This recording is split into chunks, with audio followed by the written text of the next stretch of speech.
Okay, I was debating making this the first episode of a new show I want to do called The Nerd Show. This isn't going to be that. This is going to be a quicker video, I think. I don't know. We'll see what this turns into. But I just wanted to talk about YouTube ads for a minute because I don't know. I have watched YouTube and made YouTube for my main source of entertainment since 2008 or so. I didn't start making it until 2011, but I started watching it like 2007, 2008. And honestly, YouTube, before Google bought it, was my favorite thing on earth. It had ads, and I didn't mind them. They were 5-second skippable ads, and then you got to watch the whole video. No one minds that. It gives them a chance to sell shit, and it gives you a chance to not have to pay for the service. However, my experience with YouTube ads has basically been, okay, they're okay. Okay, they're okay. Oh, well, now they're getting uncomfortable. Ah, well, I can just buy an Apple TV and then not have to worry about it anymore. Okay, Apple TV, Apple TV. Oh, well, now they've just made Apple TVs not play YouTube. Because my old Apple TV, basically, whatever they did to make that work, it had an embedded YouTube app that played no ads. And it was a result of the same shit that had an embedded YouTube app on the original Apple iPhone that had no ads. And they had that running on Apple products for fucking years. Okay? And when they cut that off was the same time they started premium for $13 or $15 a month or whatever it was. And I was so used to no ads that, I don't know, I didn't even really look seriously at what the ads were like. I went and watched like maybe one video with ads and saw a 5-second skippable ad at the start. And that was enough for me to be like, nah, fuck this shit. I'm getting premium. Because, 13 or 15 bucks wasn't all that much money. Especially like, I'm talking, I think this was like 5 years ago whenever they made this switch, maybe 4 years ago.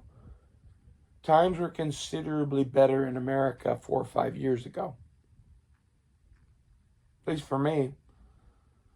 I don't know about how all the rest of y'all are, but I've been cutting streaming services and shit because honestly, I would rather focus on making my own art and watching shit that I love, that I already own, than paying an ass ton of money to not watch ads or paying less money to still watch ads or paying no money and watching YouTube with ads. Like, I don't know, I'm tired of all the advertisements. And this video is a message to anyone who watches this channel about why we do what we do about the ads. This channel is truly and completely demonetized. AdSense literally told me to go fuck myself in 2012. That's part of what this channel is. I built this originally to try to make money. I thought, I like guns. I like to talk about guns. I know a lot of stuff because I go shooting all the time and I've been raised in this. Surely, I can make a YouTube channel that would get some views and maybe that would be worth some money. I have over 1 million views on this YouTube channel. I don't know how many of those show up in the count now because I took down all my videos at one point and then put them back up. And I think that didn't hurt it, but and I might have. When I took them all off, it was really disturbing to see that it changed the number of views my channel had. It's just fucking crazy. Anyway,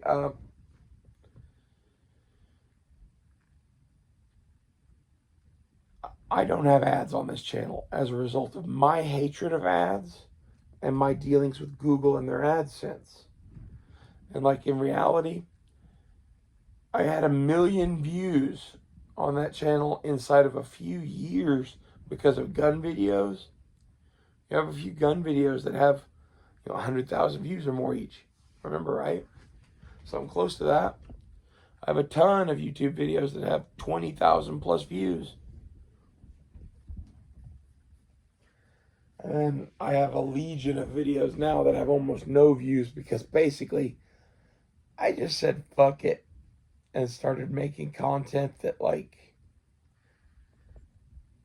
basically I made content that didn't appeal to them in any way whatsoever, and I put no ads on it. And basically I am piggybacking on the back of their platform to keep this what it is. This is long form video content, mostly on guns and knives and prepping and everything else that I love here. Nerd stuff, survival, fishing, whatever I fucking can make a video on that is something that interests me. I put it on this channel and I leave it all ad free in the hopes that as YouTube continues to do this ad shit, people start looking for something else to watch. Because originally this started out as a money-making endeavor. And when Google took AdSense away, it became, well, I can't even make money off of this now, so why try? And then I kind of came to the conclusion pretty shortly after that I should continue to make the videos for myself. I like making them. So, I don't know. I made a little bit of money on Patreon at one point because I started a Patreon, and I'd like to do that more. But honestly, I don't like begging for money.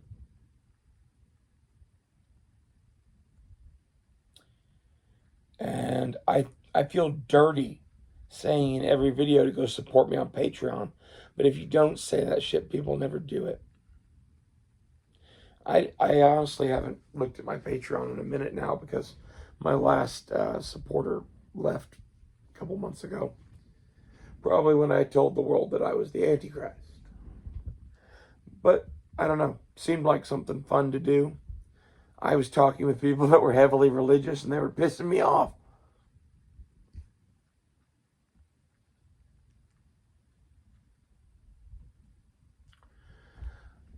So, I don't know. Now that I don't get any money from Patreon either, it was only $5 a month, but I don't know. It paid for a movie out of this. It made this at least have some sort of positive benefit to my life. Maybe I should do Patreon more again. But when I do Patreon, I started out doing it with a bunch of levels and being like, you'll get X, Y, and Z. And eventually it just became, this is a tip jar. If you want to talk to me, I'm on Instagram and available. Or there's my comments section.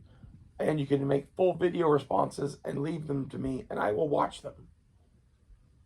Now, this show is not, fuck you, I'm a god, I don't have to talk to you, give me ad money.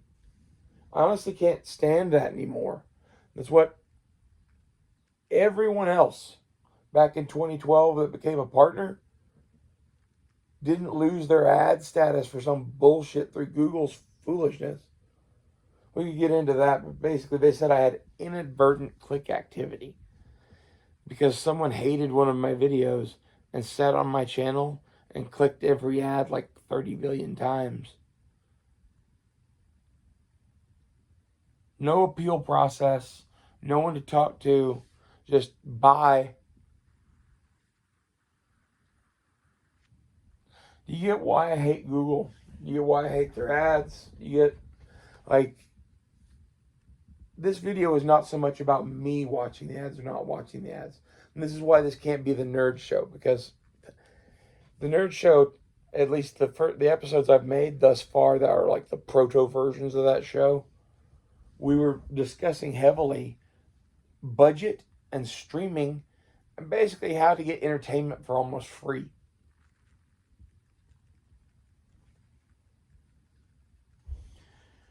And we're going to be making more videos on that subject because it's becoming increasingly like, we used to have a solution to this, and it was watching YouTube and Netflix.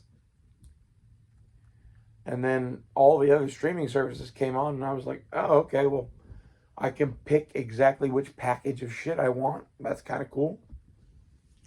And then it became, well, everybody only has the shit they own. So if you want to watch all science fiction fantasy, you have to have 80 streaming services now. And it costs more than cable. So I don't know. I'm dealing with that shit in my own life because I won't have cable. I didn't watch cable before this. We had cable.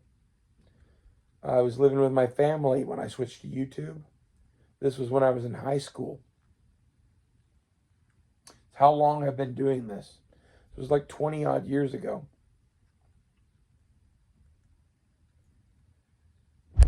But we had cable and I didn't watch it anymore because I preferred YouTube and Netflix and a couple of other things. And then before that, I watched it on DVD. I had a huge collection of DVDs that I sold basically because it looked like the market on them was never going to be worth shit again. And I kind of wish I had them back now because, fuck, man, you only have what you own on hard disk. In many ways. Like, and CDs aren't even a real solution. Like, at this point, I'd want probably a flash memory hard drive that was a few terabytes in size that I could just plug into my TV or some shit and take all of my digital collection with me everywhere I go. Something like that is where my shit's headed. I've also toyed with the idea of filming every single movie that I like on this with a tripod pointed at my 4K television and basically making my own pirate site on YouTube. I'd have to make them private videos, and I would just make it to where I logged into that channel to watch my movies. And I like this plan because it uses YouTube server space. And like, fuck them. And I don't know, the weird part about that would be I would have to film every single video. Some of the stuff I'd put on there is like a 2-hour movie. Some of the stuff I'd put on there is like a 10-hour mini series or a 10 or 12-hour short TV show. I would never do a full, 10-season TV show because, Jesus, man, I couldn't film all that.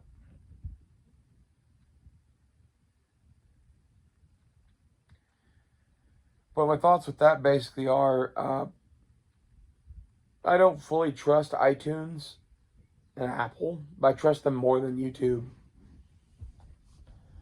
And basically I would just be making a lifeboat on YouTube of a whole bunch of content that I've paid for on Apple.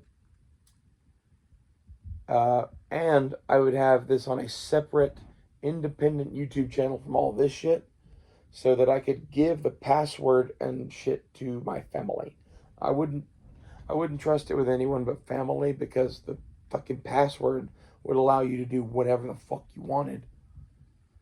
So I would keep the circle small and be like probably my buddy Blazer, myself, and like a couple members of my family that I like.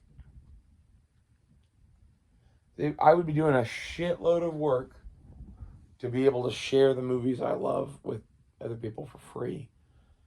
in some limited way. That's technically some sort of piracy. Man, I've always been anti-video piracy because I understand what it takes to make movies and videos. And I do think people deserve to get paid somewhat. This is getting out of hand and ridiculous now, especially on YouTube. I would not put YouTube ads on this channel now because I don't want mid-roll unskippable ads, and there's no way to toggle that off now. The only way to toggle it off would be to kill all ads on the channel. And eventually that's probably not going to be a thing. I think eventually they'll put ads on my shit. And I just won't get paid for them. But maybe not. We'll see.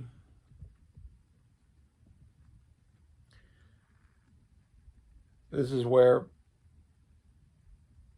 lots of people did the piracy solution back in the day for lots of shit.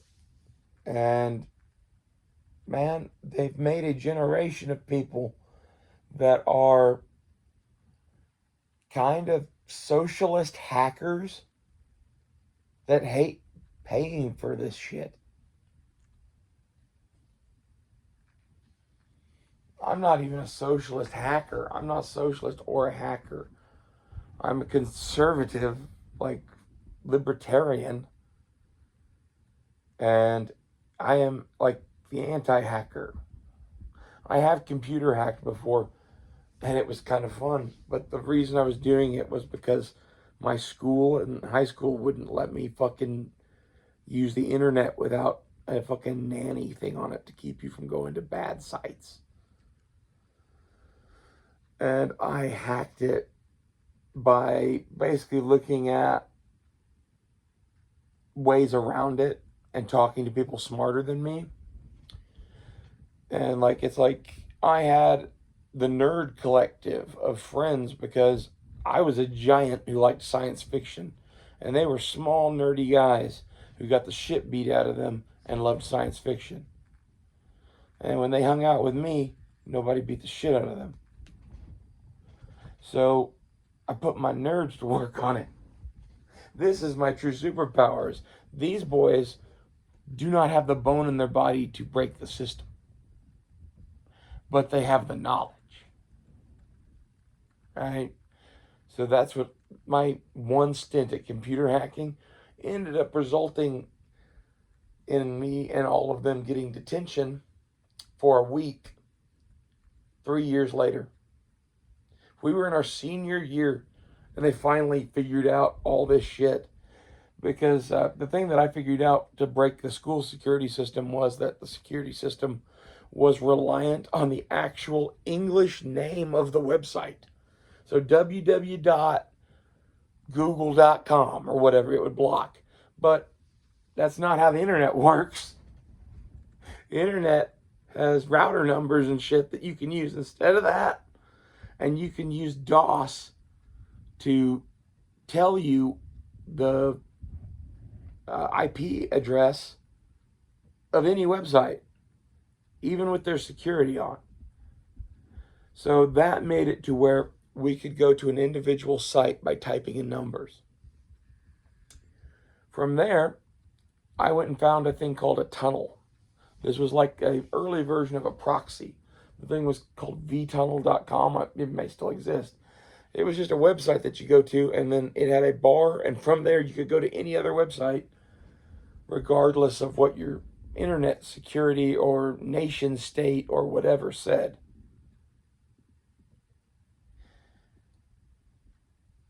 I found that on my own. Just looking around for what I needed, basically. And I started using that for my own work. And I was hanging out with these dudes in a computer lab in 3 different classes every day. And the last 2 hours of the day was a Spanish class with no teacher. There was only 8 of us in a library. Followed by robotics, which basically we had a team and we made a robot. One second, I need a drink of water. It's a fun kind of sport thing for kids.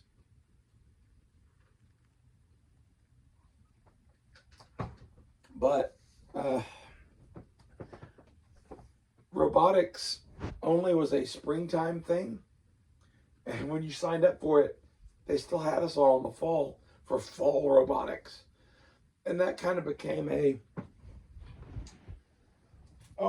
catch-all sort of thing. Like it was whatever the fuck we wanted to do. And our teacher was the principal. So we really just kind of did whatever we wanted because he was busy. When it came time for the actual robotic competition, we had a couple of different teachers and a couple of different parents, and then a guy that owned a machine shop 2 blocks from the fucking school that had a girl that went to school there. Just happy fucking everything on that. But he was a godsend. I really liked him. I got my first anvil from him. He had a,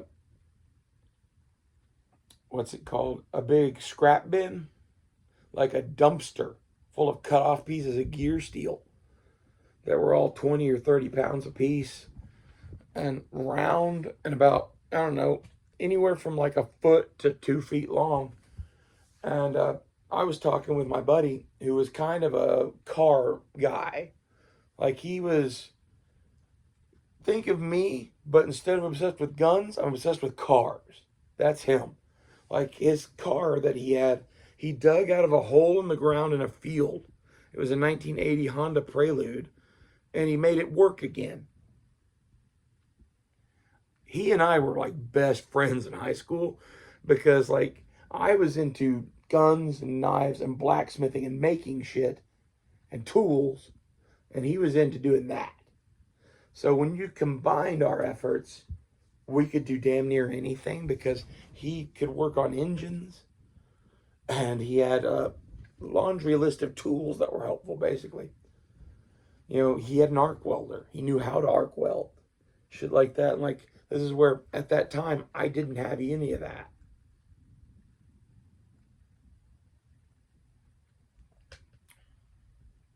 I don't remember why we're telling this story now.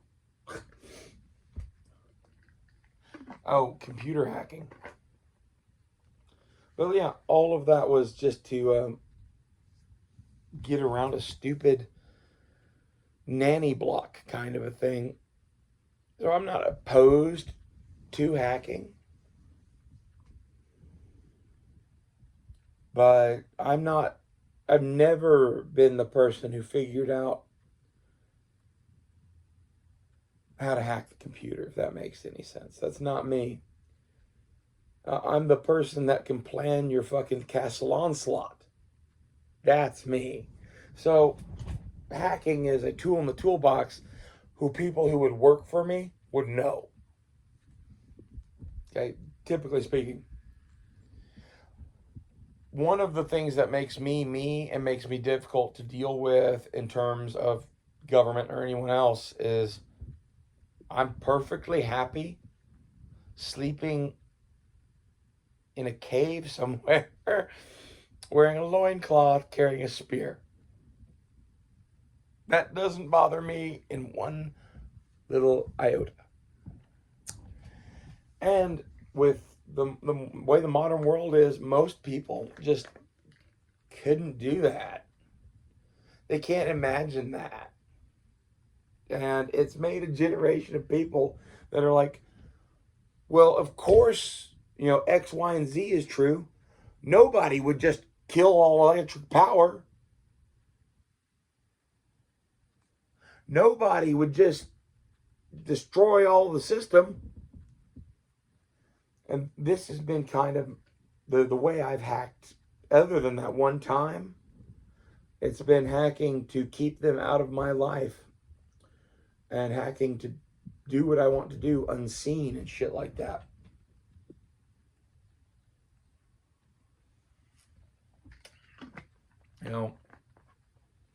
I am a hacker. But the thing that I tried to hack was the earth.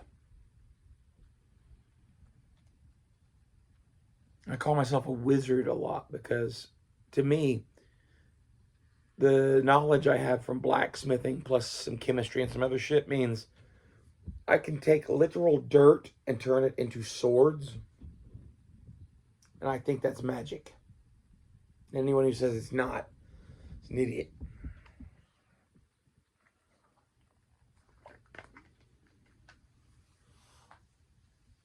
So, given that I approach all of this like a wizard,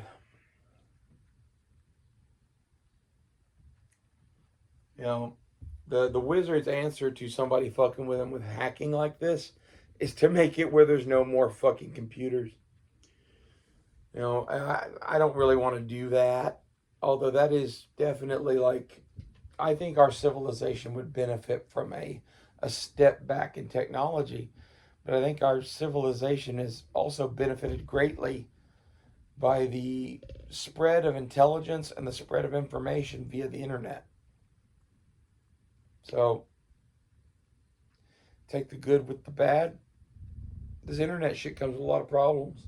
And this greedy ass corporation making ads thing is just tip of the iceberg. And the reason why I'm not dedicating my mental bandwidth to how to do ad blockers on Fire TV sticks is because I'm pretty well convinced that by the time I figured it out, I would get a month or two of using the ad block, and then Google would kill it, and then I'd have to figure out a new thing. And this is where basically now I'm paying for YouTube Premium so I don't have to do that work. And that is some bullshit. And the thing with YouTube Premium is, again, I heard someone say that it started out at $13.99 today. I never paid that. It was $14.99 for me every time I ever paid it, I think.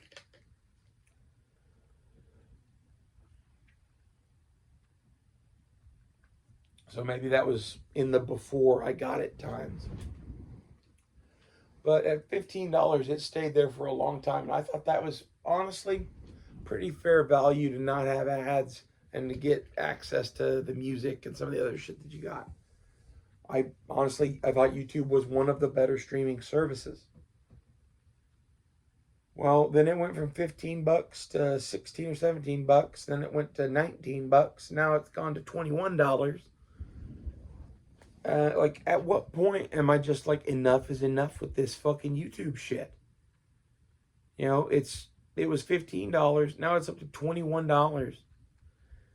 It'll be $41 or $51 before too long. You got to say no somewhere.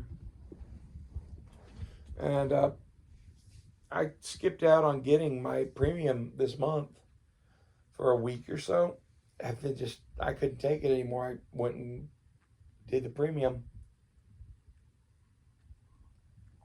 And this is where, if that really is, that's just, now we pay $21 a month to Google. I don't know. I'm kind of considering abandoning all Google services. Because I pay them currently $2 a month for my email address. Because there's no way to just delete all emails. And I have an email address that is so filled with junk I didn't ask for. The only way to get rid of it is to go through one at a time and delete them. And there's over 250,000 of them.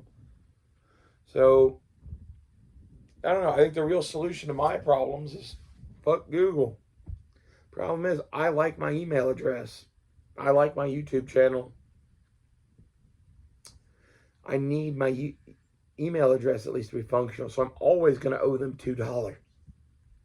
Unless I completely just say, fuck it, delete the goddamn thing and go make a new one.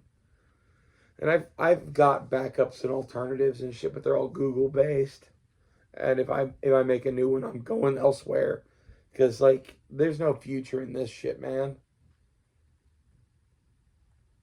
And to all of the people watching this who are creators and are like, well, I need to make my money. I put all this effort into this.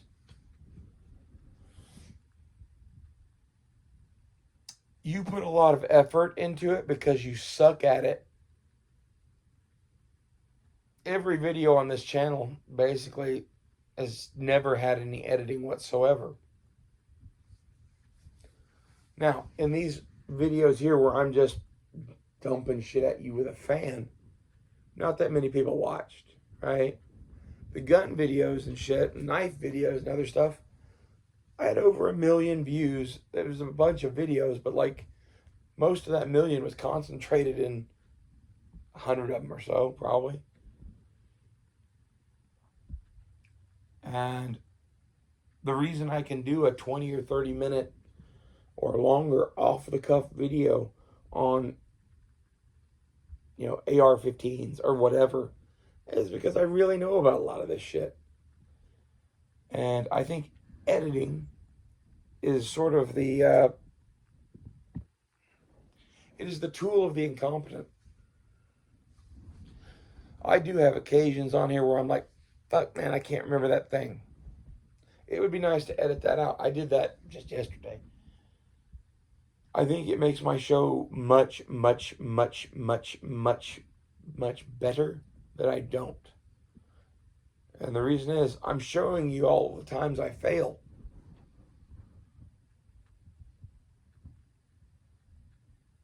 And I want you to know how many times I fail, because I don't fail that much. I don't usually film a video more than once. The video you're watching is I turned the camera on and started doing my shit, and then I turned the camera off.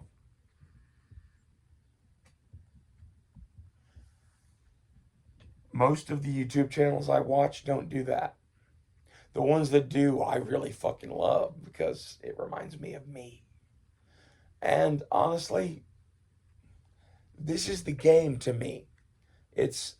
I am good at speaking aloud about this subject ad nauseum, for hours, conveying information that is actually fucking useful.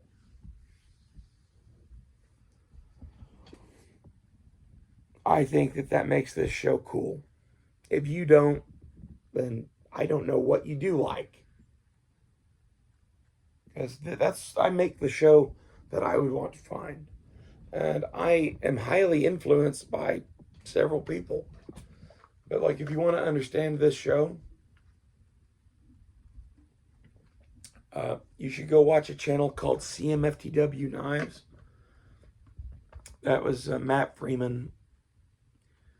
He died in 2019, and he had a brain aneurysm and hit his head on his kitchen counter. And basically, myself and a friend of mine who was a law enforcement officer in North Dakota were hanging out for a week in North Dakota because I went up there to get an anvil from him.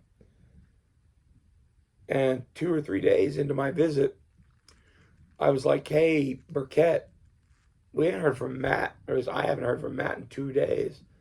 That's unusual. Usually I've messaged him. He usually messages back at least a yup.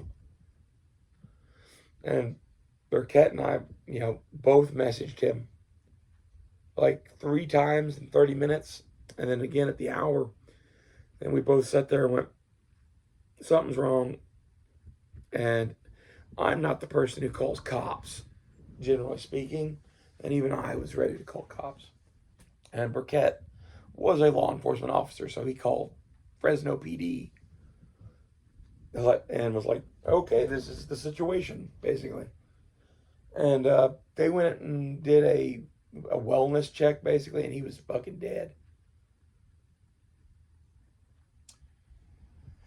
And I really like him. For whatever reason. And a lot of this show being as crazy as it is, he meant a lot to me.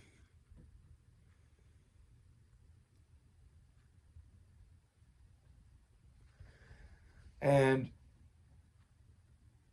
my show going from being a normal YouTube channel to being a crazy anti-government,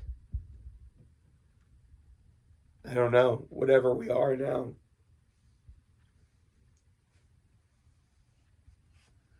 It's kind of my love letter to him.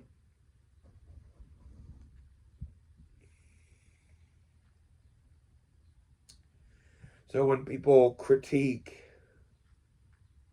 the style in which I do my shit. It hurts me, to be honest. Because they don't see all of the fucking levels of shit that I'm doing. You know, again, go watch his channel. Like, it was madness. He would make knives and shit, and he'd just pull it out, throw it on a table, hold his phone and talk about it, and would be talking about, you know, drugs in Mexico and cats and all sorts of craziness. And when he died, I loved him and that enough that something of it had to continue, man. It's, you know, I enjoyed it. And I don't enjoy much. Not to that level. You know, but that's what happens when you take a U.S. Army airborne guy and get him hopelessly addicted into knife making and make him love cats and then have him do drugs to the point that he's crazy. Like, the person that I liked was the one that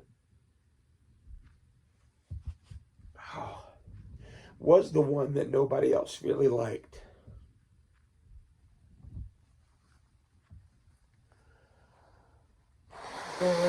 Let's say he didn't have fans. You know, I think he had more subscribers than I do here. And he had a good fan base and whatever. But when he died, that sort of voice, it doesn't exist anywhere else on the internet, I found. So we talk about cats and God and guns and knives and all of the rest of the accoutrement that I like. In the way that we do to honor him and my grandfather and several other people. And it disturbs me that, I don't know, if I stop watching YouTube, I may stop making these videos. That's why I'm hesitant to get rid of premium. I really don't want to start a new channel somewhere else. There are so many videos on this channel. Like, there's literally, I don't know, was it 2011? There's 15 years of my life off and on recorded on this fucking channel. At least the parts I wanted to show you. You know, that was mostly me talking like a nerd about guns and knives for the first few years. And then kind of random shit for a few years. And then we started doing our own podcast and this shit. Basically because I got addicted into podcasting, hanging out with a bunch of nerds. And then they turned out to all be pieces of shit. And I don't know. I don't really want to talk about them, but the reason why we switched to this show is a mixture of Matt Freeman and them. And a heavy influence on this show from the very beginning was Les Stroud and Nothing Fancy. Les Stroud was kind of like this sort of shit on mainstream television. And that made me go, what the fuck, man? Like, basically, he kind of did what I already did. I kind of talked to myself anyway. So, after seeing Les Stroud, me talking to myself became me talking to the audience. And then Nothing Fancy gave me basically watching Nothing Fancy gave me the ideas of how to do this in a way where I don't have to constantly be on camera, because I hate being on camera.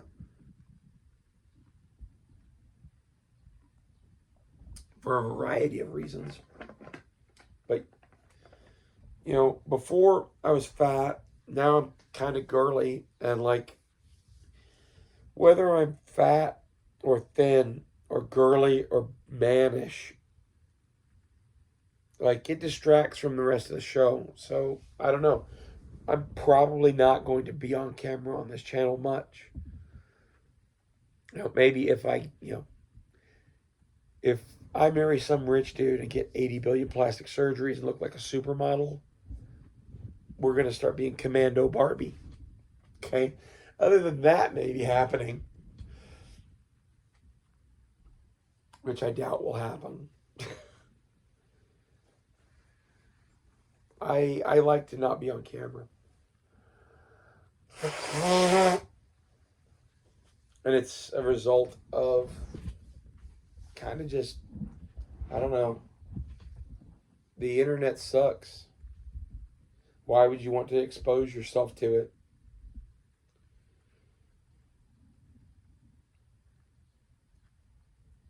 You know, I know people that refer to reading YouTube comments as cutting. Like girls who cut their arm to feel something, they call that cutting.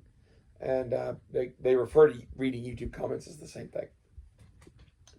Because basically you're just hurting yourself. Now, that used to be pretty much my experience on YouTube. And I will say that I occasionally still get a fucking comment that's kind of shitty. But the nature of my show, plus YouTube's like anti-bullying campaign for the comments, and they're just, I don't know. I have to go through and like fight to see comments from people I really like that follow me. There's a guy, Screw Your Tyranny. He watches all these videos, leaves comments on lots of them. And in order to see that dude's video, comments on the videos, I have to go in and like select comments and then tap 2 or 3 different settings before his come up. Like, dude, there's no future in this YouTube shit if they're doing that. But at the same time, it's made, at least the comments for the people that make the videos, much more readable. Because, like, the huddled, unwashed masses of the internet,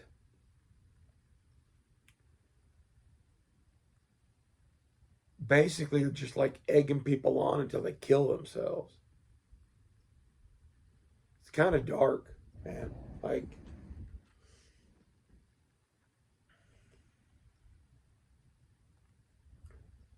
I guess this is going to be an episode of the Nerd Show, because this is going to be an hour-long thing now. We're already 45 minutes in, basically.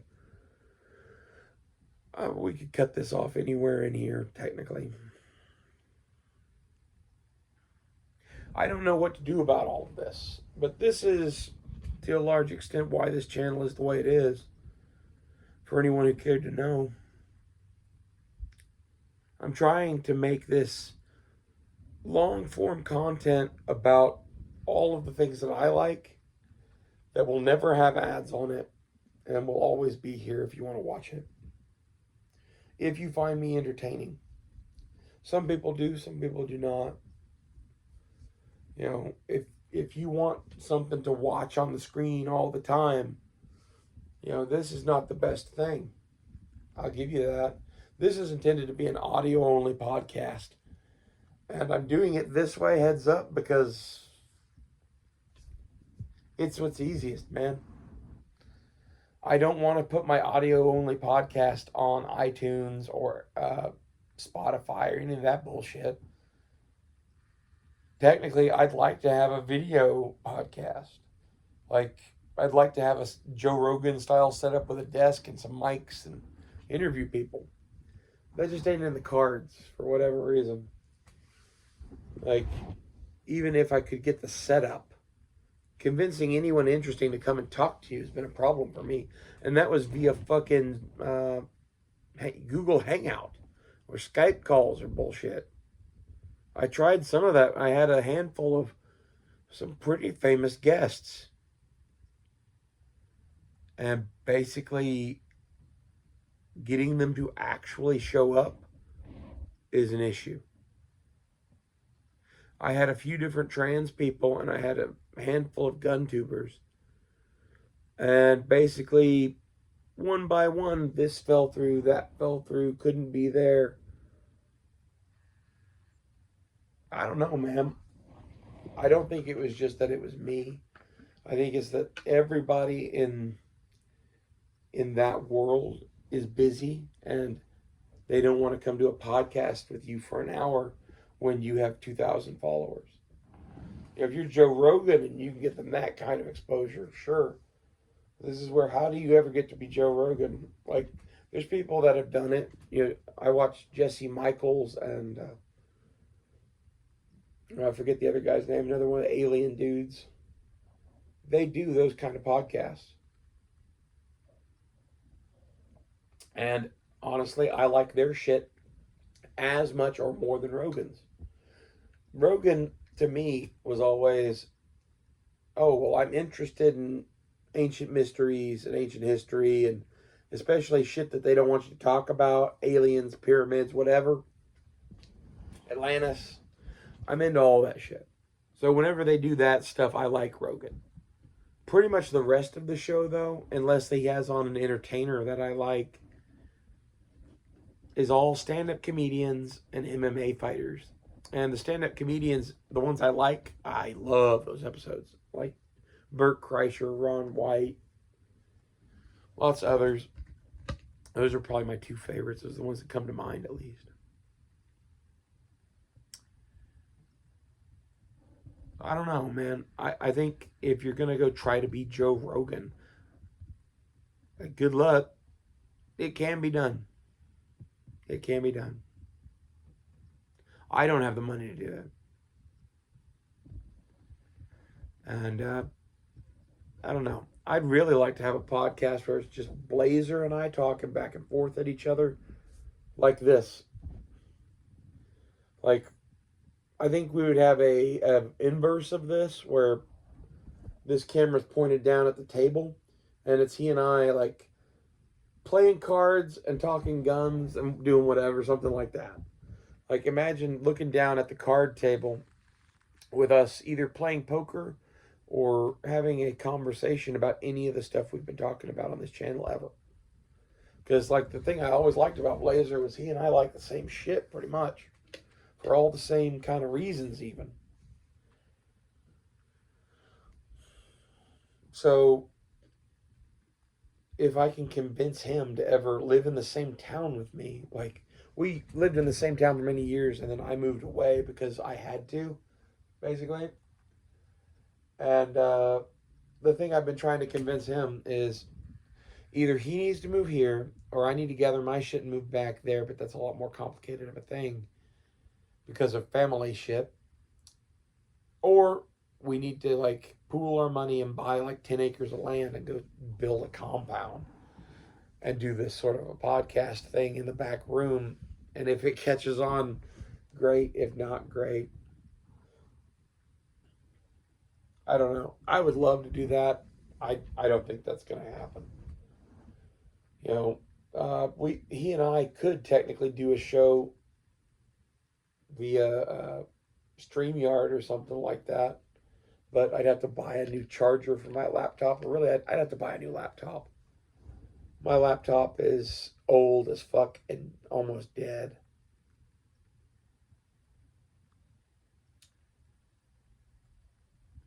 I don't know. I have an old MacBook that I gave to my grandmother when I bought my MacBook Pro, and I'm going to get that back from her because she never uses it and she said I could have it. I'm going to use that as a typewriter for now. That's kind of my plan computer wise. And this is where my 2013 MacBook Pro pretty much doesn't work anymore, mostly because it's led a hard life and its charger has died. And the charger for that fucker's over $100. And I'm not wasting that much money on that computer. Not without a full restoration, which would cost yet hundreds more. And at the point that you're spending $300 or $400, why not just get a new computer? Especially because that old one really can't do anything anyway. Like, I don't know, it can still do typing. You can still do iTunes on it, probably, a couple things like that. But, like, there's a whole laundry list of shit that just won't work on a computer from 2013.